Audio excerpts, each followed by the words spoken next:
Hello, welcome to Prime Sports with me, Razak Musbau. Now, let's start with the Black Galaxies because they are up in preparation ahead of their quarter-final clash with counterpart Niger in the African Nations Tournament in Algeria. There were reports of disagreement over winning bonuses, but that has since been dismissed by the Sports Ministry, insisting that all is well in the camp. After opening their defeat to Madagascar, and despite going a goal down and a man down in their second game against Sudan, they bounced back to secure a place in the next stage of the competition.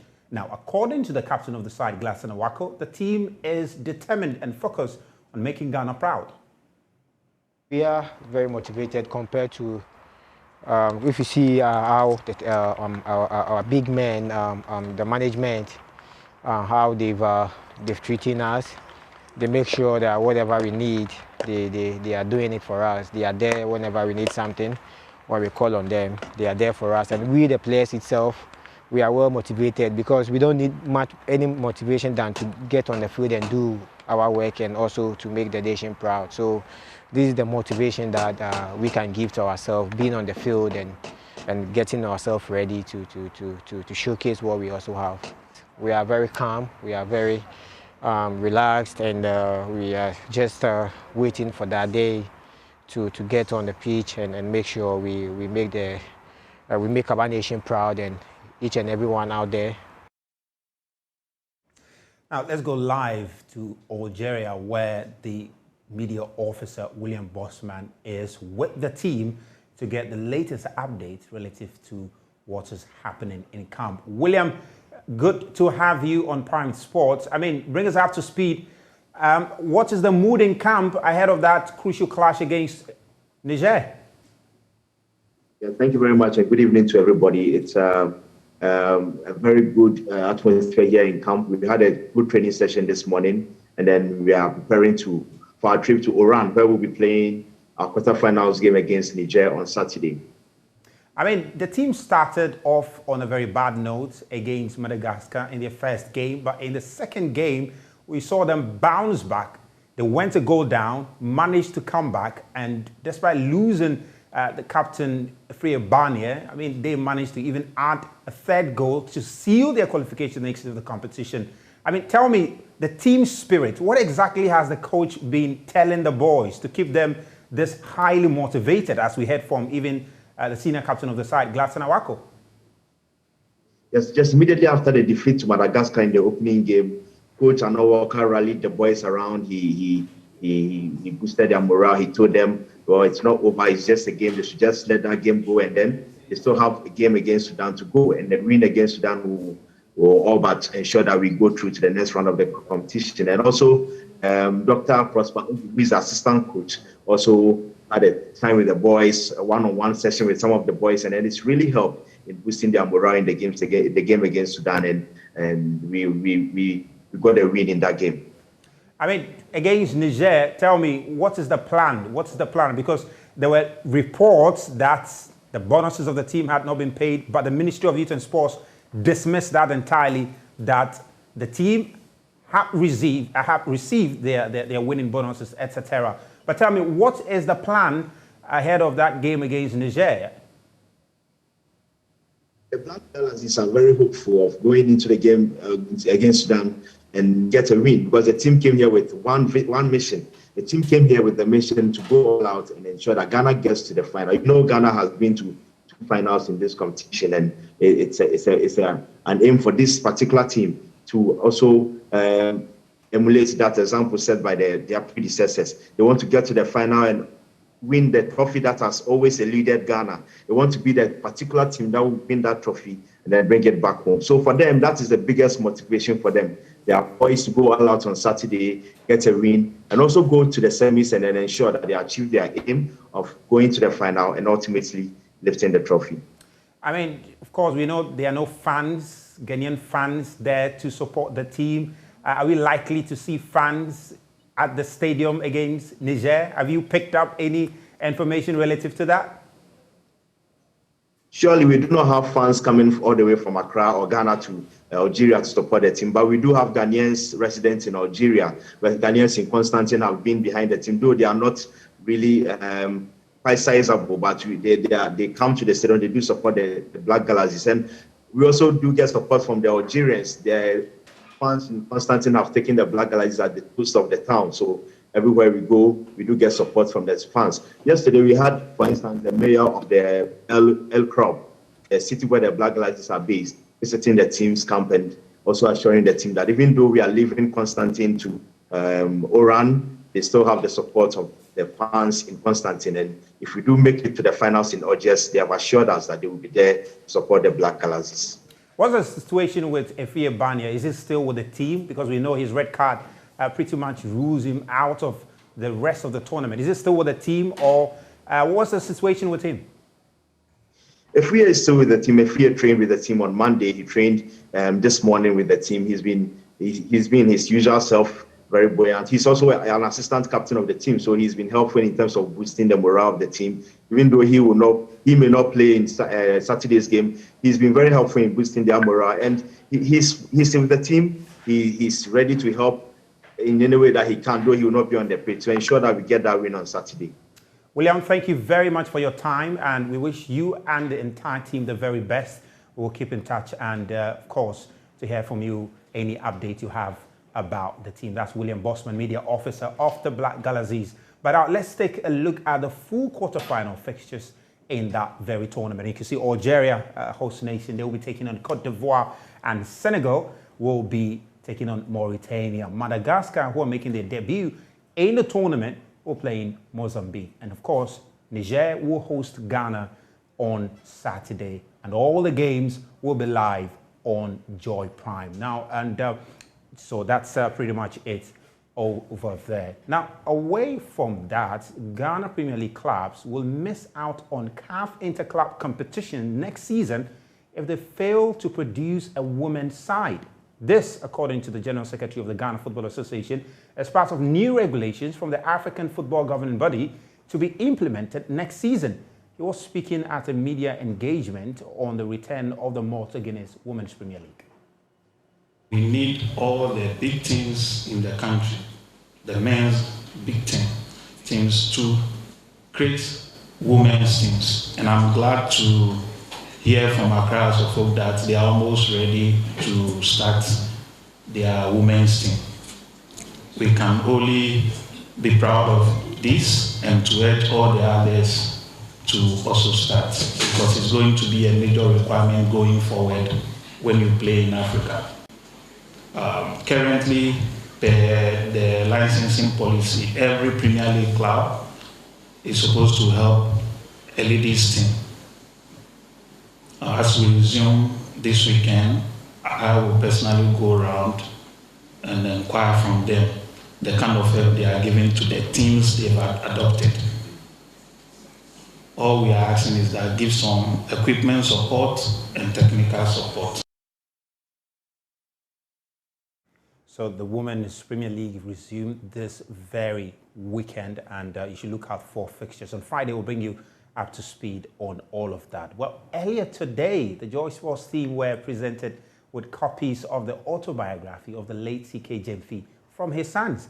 The presentation was made by Duke Jemfi, one of the sons of the former Black Stars player, at the studios of Joy FM in the early hours of today. The donation was to thank the Joy Sports team and the multimedia group for their contribution to supporting and promoting the autobiography of the three-time African Cup of Nations winning coach.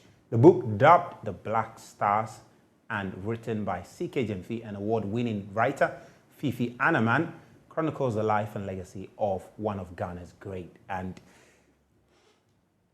gratefully, Fifi Anaman joins us via Zoom for a quick chat. Fifi, good to see you. All right, Fifi, if you can unmute yourself. All right, okay. Great. Okay, yeah. Can you hear me? I can hear you now. And all thank right, you. Thank you for the copies of the book. It was, thank you so much. I'm sure that has been said over and over again. But let's just talk a bit about the book. I mean, interesting adventure you went on trying to chronicle the life of such a legend. Yes, it was a really exciting process and also very difficult. It took on and off 7 years of work. It started in 2015 with, just the base work. It was supposed to be published in 2015. Unfortunately, CK Jemfi died in 2015 September, and the plan was to honor his legacy in December during a funeral by publishing the book. It didn't happen. 2016 came around. It didn't happen. 2017, 2018, 19, 20, 21, then 22. And every single year I had to rewrite the script. So what happened was CK Jemfi had written a close to 57,000 word account of his life. He started writing it in the 1970s, and it wasn't something that was publishable, if I could use that word, because it needed a touch of a journalist or a writer. Now, I was brought on board because I once did an interview with the old man, and his children saw it. They said they loved my style of writing, and they put me on the project. And so it was a very enjoyable process. I had a lot of chats with CK Jemfi at his home. Unfortunately, he was very old at the time that I became friends with him, so he couldn't remember much. And so I had to depend on his writing. I had to depend on accounts by some friends of his. I had to depend on, newspaper archives of his time with the Black Stars. And I guess it turned out well. Yeah, I mean, it did turn out well. But let's talk about that period. You talk 7 years on and off trying to get it together. I mean, what really was the drive, to stick? Because there was an article I read of you. You said at a point you even gave up. You literally gave up writing the book. Then you returned to it. Yes, I did. Yeah, I mean, just touch on that a bit. Yes, yes, it was a very difficult journey. Like I said, there was a lot of, it will happen, it won't happen, it will happen, it won't happen. And at a point I thought about giving up, but I always remember this. TK Jemfi died on a Tuesday, right? On the Friday before that Tuesday, he sent for me through his nephew. So I got a call from the nephew. He says, the old man wants to see you. So I was very surprised. I was always visiting TK Jemfi, but I never once heard of him asking of me, right? So I found it a bit of an oddity. It was weird for me. So I was called. I went there. When I went to the living room where he always sits, he wasn't there. So I was ushered into his bedroom. So in his bedroom, he sort of said, "Oh, Fifi, how are you doing?" I'm like, "Nana, I'm doing well." And he said that, how far with the book? And I'm like, "Yeah, it's far along, and I really want to finish it for you." Then he said, I should promise him that I'll finish the book. So I'm like, "Yeah, Nana, I'll finish for you." At that point, I didn't really understand what it meant, but he probably knew that he was on his way out, and he needed an assurance that the book would happen. So this book had been in the pipeline for years. I mean, I first met him in 2009. He told me it was going to happen at the end of 2009. It didn't happen. He told me it was going to happen at the end of 2013. It didn't happen. So when I came on board, it was like, it should surely happen finally. And I'm very proud and very glad that it happened in 2022. I mean, for those who are not familiar with him, I mean, briefly, of course, they have to read the book to get the full detail of who this man really was. But, I mean, bring us up to speed. Who are we talking about, really? Well, CK Jemfi, Charles Kumi Jemfi, as he was born in 1929. He was a former footballer. He was a coach. He was basically a philosopher of football because he knew the game inside out. He was a player for Kufuridua Sailors, the Busuan Dwarfs. He played for Kotoko, Asante Kotoko. He played for Great Ashanti. He played for House of Oak. He played for the Gold Coast 11 during that tour of the UK in 1951. He played for the Gold Coast 11 throughout the 50s, throughout their duels to Nigeria in the Jalco Cup. He was the founding captain of the Black Stars in August 1959. He was the first black professional player in Germany in 1960 when he signed for Fortuna Düsseldorf. He was the first black coach of the Ghana national team in 1962. So he did a lot. He won 3 of our 4 AFCONs as well. Impressive. That's such a legacy. And of course, if he really, I mean, hearing all of this is enough motivation to want to go and get the book. But let's talk about, documenting the life of our legends, because we've seen Kwesi Appiah do that. We've seen the former captain of the Black Stars, Asamoah Gyan, do that. Why is this so important? It's very important because there's literally nothing to go on in terms of Ghanaian football literature. And before I started working on the CKJMC book, there was no Asamoah Gyan book, there was no Kwesi Appiah book, and so there was basically nothing to reference. I remember there was a book on Silas Tete, but at that point, it seemed to have gone out of print, so I didn't get to reference it, and so there was nothing. The only book that I briefly used was a book written by Ohini Jan, former GFA chairman, former Ghana director of sports in 1964.